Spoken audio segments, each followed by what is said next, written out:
Okay, and we're back with a new episode of Italy In and Out. And today we have a really special guest. We have Barbara from Time to Be Italian. Hi, Barbara. How are you? Hello, hi everyone. Hi, nice to be here. And then, of course, we have our other Barbara with us. Okay. So, hello, everybody. So today we got Barbara here with us to share with us her experience of being in a multicultural couple. So Barbara, tell us a bit about yourself. Where do you live? Where you're from? And who do you live with? I am Italian. I'm from Marche. But at the moment, it's been 8 years that I live in England. And I am married with a Canadian man. And we've been together for 14 years now. I'm married for 12. So, Long time. and we met each other in Italy. So that's a long time, really. So I think at this time we can really compare like a Canadian and Italian guys and men, of course. So could you tell us like what's the main difference and what were your first impressions like? The first thing was the language, because at that time I was kind of beginner in English. So Paul, my husband, didn't speak any Italian. So that was the first, like, I don't know if you can call cultural shock, but it's absolutely a big obstacle. So we were going around always with dictionary at the time, not smartphone. So that's how we were communicating. But we were, yeah.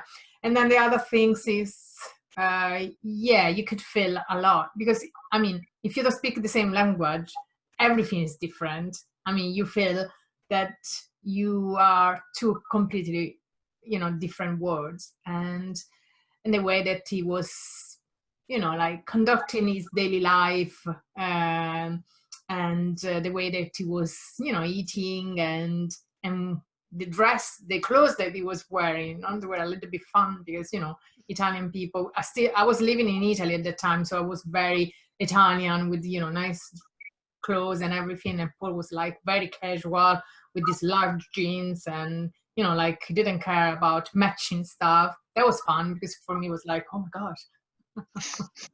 I changed, but yeah, at that time was like. As in you changed him or you changed your opinion? I think at the start he changed because he started to work in Italy and he was a teacher, English teacher. So he started to see all of these students of him, they were, taking care, men as well, taking care, because he had this culture that anyhow, if you're a girl, that's okay, if you want a nice dress, but a man, really, no? Like, and then he started to, the first thing that was very funny and I think shocking for him, the idea of matching colors. So I know it looks superficial, but I think he discovered the word of colors, matching, in Italy. So that was his first step towards the Italian fashion world. That's great. And in terms of, you dating men, I don't know, he's Canadian. Did you have an Italian relationships before? So did you have any kind of, is there any difference that you could notice between? Yeah, everything was different, honestly, everything. The way that we were speaking, the subject we were speaking about, the idea of going for dinner together, the way that he was inviting me was different. And he was always asking me to go for these walks. And I'm not saying that it's not Italian people don't go for walks, but the way was different because he wanted to discover Italy. For him was fun and absolutely amazing, just walking around the town, like without stopping for a coffee, just walking. You see what I mean? Then for me it was like, yeah, and then, we stopped for aperitif, and I was like a different way of having, and the way that he asked me to marry him was very absolutely romantic and I guess a little bit different. It was very formal. I'm not sure if Italians are so formal when it's about asking someone to marry. So it was really, really formal. He asked it to my father as well, like old-fashioned time. I found it, very peculiar. I don't think Italian men really do that in the same way like I think he did.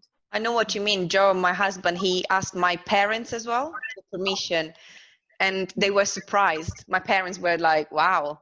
Yeah, my parents too. It was like, Yes. So, yeah, I wonder if Italian men would do that. Who knows? I don't know. Honestly, no one before him asked me to marry.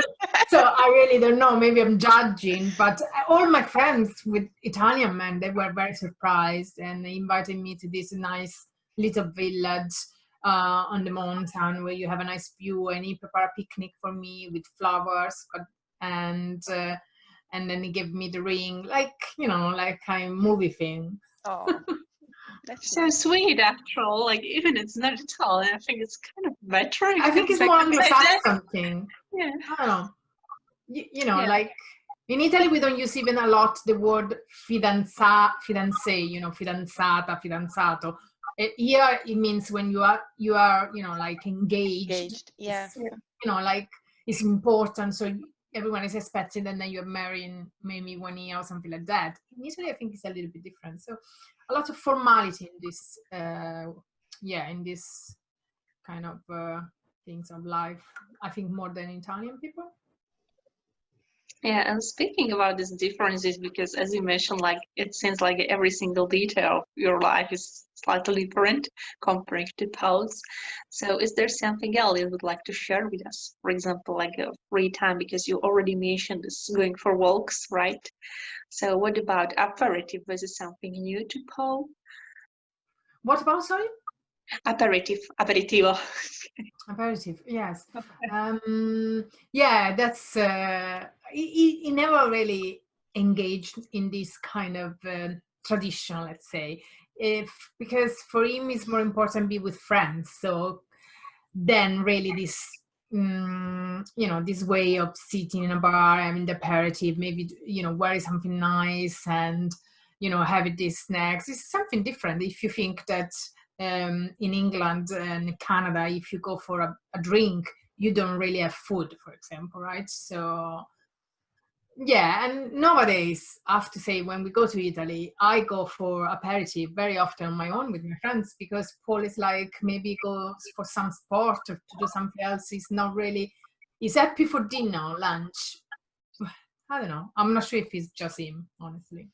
I think it's cultural, because during COVID, I've noticed with Joe that he's not used to just to do aperitivo. He's used to have a pint and that's it. But during COVID, we've been at home, so we've been like, oh, let's have aperitivo.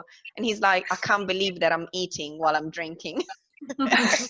Yeah, But just you like it? He likes it, yeah. Yeah. Okay. Yeah, so yeah, that's like lunchtime. Like Paul, we have to train him so to tell him Sunday lunchtime for Italian people is between 1 and 2. It's not like 4 in the afternoon, or like 11 you have a big snack and that's it. No, we have lunch. So that was something else that was a little cultural shock somehow for me, even though I was in my country. But like, at that time, I mean, now that I'm living in England, it's different. But that time for me everything was really new, and sometimes difficult to understand little things, but makes the relationship different somehow. Yeah, absolutely. And in terms of, you've been together for a long time, did you move in together straight away, or was it like a Very long? very soon. And that's, I think, is something that happens with the international couple, because one of the two don't live at home. So maybe with the I'm not saying with parents, but yeah. Okay. So how was it when you met like other family? What do you think? What was the impressions? What was it like? It was in 2007. I still remember it, and it was July, and I flew to Canada on my own, and it was my first time in America, and it was quite pretty exciting, and I had a very nice first impression. Everything was different. The country was different, so everything was a cultural shock, but in a nice way. So, and even with his parents, everything was different. The way they were eating, the way that they were talking, like they were sitting and then have a drink and talk, like relaxing and talk. And it's something that I guess a lot of Italians don't have with their parents. You don't really sit and talk for hours with a glass of wine in the living room. You don't.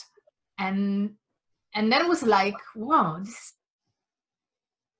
different, because, for example, my parents, they always have something to do. You can relax, like cleaning, going somewhere, doing something, But they were like, relax and have a glass of wine. We're talking about, the famous small talks. And that was like, yeah, that's something that I enjoyed, and I still enjoyed a lot. So, yeah. Okay. Yeah, lovely. And so what does it look like in your couple? Because you come from different cultures and you have like own habits, and also how does it look like? Like, do you try to combine in everyday life? Or Yeah, it took time, yeah. because I think we are different. And Italians, at least me, I'm very excited. Even when I'm upset, so I tend to scream. That's normal for Italians. I know it's kind of stereotypes, but we do that. And we aren't really angry, like, we just Very passionate. Yeah. We're passionate. Let's say that. And this is shocking. This is really something that we cannot come over this. There's something that still after years he cannot understand. And for me, and that's something really, but the daily life generally now, is very Italian for a lot of things now, Paul. So, and, we are okay now, but it took time, because even though you are very loved, there are a lot of cultural differences that you have to deal with. I like that you said Paul is Italian now, because when you're in a multicultural couple, you end up becoming a bit of the other culture as well. I have to say, probably Paul is Canadian, so Canadian people, and he has been living in Europe for 20 years now, so probably Canadian people, like he feels a lot more, this European part of him. He's more British than Canadian sometimes, I think, but at the same time, he's a lot Italian, and then he's so into the Italian culture, Paul, you have to say, yes. I'm not sure if it was influenced by the fact that I'm a teacher, so, Maybe he lived in Italy as well, didn't it? And then he lived in Italy for 5 years. That made a big difference, yes. Yeah, definitely. So would you have any advice to couples, multicultural couples, how to live with struggles? So sorry, Barbara? Okay, would you have any advice? So we would like a gift to couples, multicultural couples. Yeah, the fact that there are certain differences that you cannot overcome them. You have to understand that there will be always something deep difference between you two. And sometimes when you're upset, you're thinking, if I was in Italian, you would understand me right away. So this is something that you have to deal always. There is love, there is respect, you want to be together, but this is something that is there always. Okay, absolutely. And that's a huge true, yeah. Okay, I think that we can agree on this, yeah. Yeah. Okay, so thank you, Barbara, very much for our interview. It was a pleasure to speak to you. Thank you much. Yeah, so once again, Barbara. This is Barbara. She runs her Instagram account, Times to be Italian. She has also her cooking show with Alfin, right? Okay, so yes, Cook and Chat with Alfin, all about Italian, yeah. Yeah, so if you like cooking and checking Italian, I think this is the right program for you. So thank you again, and I hope to speak to you soon. Thank you, girls. Thank you very much. Bye. Ciao. Bye-bye.